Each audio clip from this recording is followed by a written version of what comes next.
Intellectual property theft. Let's talk about it. In the United States Constitution, it is enshrined that inventions and innovations are protected. Yes, this country was great for a while because we protected the inventors and the innovators. But we haven't had that lately because every time you think of a good idea, the people over in China steal it and then they sell it back to us for, 4 times cheaper than what we're able to make it in America.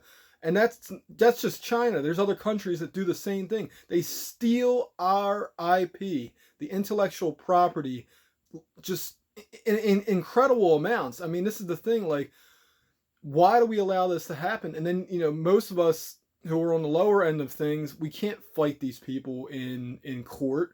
You know what I mean? We don't have that kind of money to hire lawyers and patent attorneys, which are very expensive, and to fight these copyright cases and these intellectual property cases in court. And people don't think it's a big deal, but look right here on this platform, this video platform called YT. Guess what? If I go out and record a cool video, and that video that I could sell to a news agency and make maybe $100,000 from, case in point, the 9/11 airplane video where when the first airplane ran into the building. Guess what?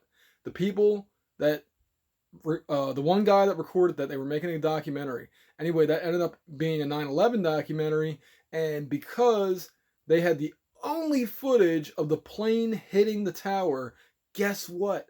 They were able to sell that and finance their documentary filmmaking for years just based off that one video. So if somebody comes along and grabs that clip and uses it and then makes a bunch of, you have to understand something. There is value in intellectual property and in hard copyright, and we don't have enough protections in this country, like legitimate protections, with the way that the internet works. And just, we need to have like a small claims federal court system, I would say, that can be done remotely.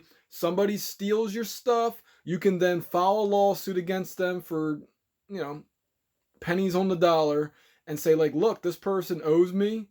And, if they, I'll give you an example. 1 million views on YouTube is equal to about $1,200, we'll say. Well, if somebody says that there's no value in a good video or whatever, that's a lie. That's an outright lie. There's at least $1,000 in a good video. So if some bigger YouTuber takes the video that I recorded and gets the views that I otherwise would have got had he just shared the link to my video instead of just outright stealing my video, there's so much of that going on right now. Watch, I'm gonna start making these videos where I have other people talking in them about different topics, and then I react.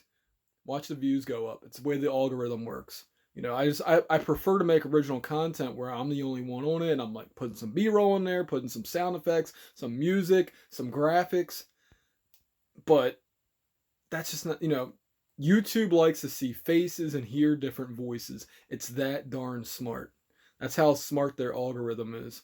And anyway, I'm kind of getting off track there, but the bottom line is, if I could steal Bud Light and claim that my beer is Bud Light and go off of their name, well, that's a trademark infringement. There is value in the Bud Light name. You had to understand it. There's a little bit of value in the Schlitz name. Now, not that many people drink Schlitz anymore. Schlitz, am I saying that right? My point is, we need to have better intellectual property and copyright protections in this country if we're going to be prosperous again, because there's too much goddamn theft going on, and I'm getting sick and tired of it, and I'm ready to start putting these thieves in handcuffs myself. I would be able to do it, but unfortunately budgetary constraints restrict me from being able to do that. Also, it's not always easy to find out people's addresses. I'm not the Maryland State Police where I can just contact Facebook or Google or Verizon Wireless and get people's information. Oh no, I don't have that kind of power. So, that's why, unfortunately, we do have to rely on the government when it comes to things like that. I'm not saying that people that steal videos should be put in handcuffs, but they should at least be forced to share their revenue with the original creators that they're stealing from. Right now, that's not happening, and it's a problem. It's a real problem, and I'd like to see it ended ASAP.